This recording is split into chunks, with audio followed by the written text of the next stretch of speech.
This video demonstrates how to use buffers in Maptitude to estimate populations and demographics around locations on a map. Sometimes you need to analyze the area surrounding a location on a map. For a quick analysis of a single location, the radius drawing tool is the easiest option. Click on the map at the location you want to study, enter a radius, and if necessary, change the units. So for example, if I enter a radius of 5 and click OK, Maptitude draws a circle with a 5-mile radius on the map.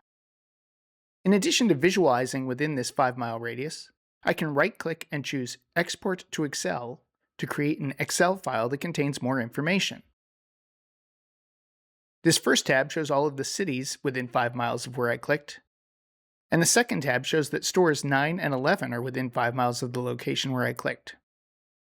In addition, if demographic data are available for the country you are using, there will be a tab that contains demographic data for the area within that radius, including estimated household income, population, and the number of households.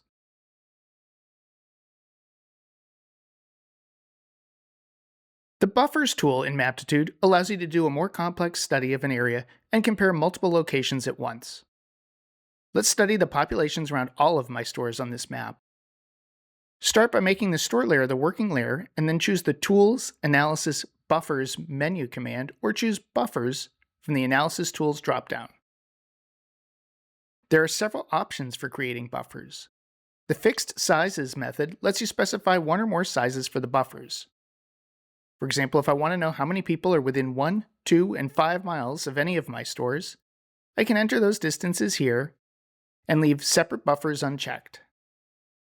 I can also choose whether demographics are calculated cumulatively from the center point out to each distance, or separately for each distance band using the cumulative buffer checkbox. I'm going to check this box to calculate demographics for the buffers and click OK. Maptitude creates the buffers, displays them on the map, and opens a data view that contains the demographics. Let me lock this column, and then if I scroll to the population field, you can see how many people live within 1 mile, between 1 and 2 miles, and between 2 and 5 miles from any of my stores. Alternatively, I may want to compare the populations around each individual store.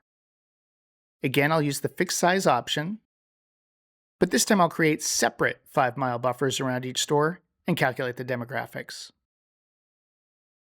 I'll go ahead and replace the existing buffers, and Maptitude adds a separate 5-mile buffer around each store and displays a data view with the demographics. If I scroll to the population field and sort it, you will see that store 12 has the largest population within 5 miles, while store 1 has the smallest. Buffers do not just have to be created at fixed sizes. Buffers can be sized automatically to reach a specific target value. For example, let's build buffers around each store that encompass 100,000 households. To do this, choose the Build to Value option, enter 100,000, and choose Households as the field. I can find the household field a little faster by typing a few letters, such as HOUS, to filter the list of fields. Again, I'll create separate buffers, calculate demographics, and click OK.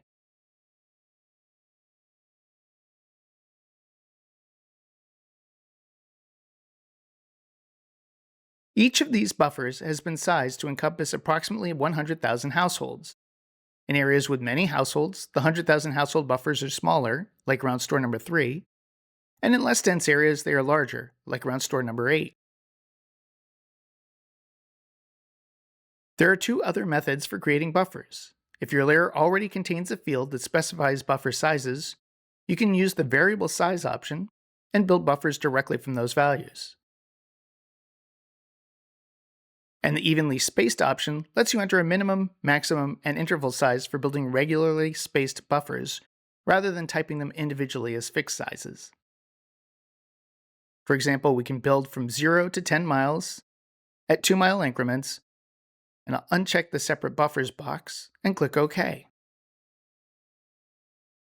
And now we can see, in this case, that almost the entire Los Angeles area is within 10 miles of one of the stores. This wraps up this tutorial on creating buffers to visualize trade areas and analyze populations surrounding your locations.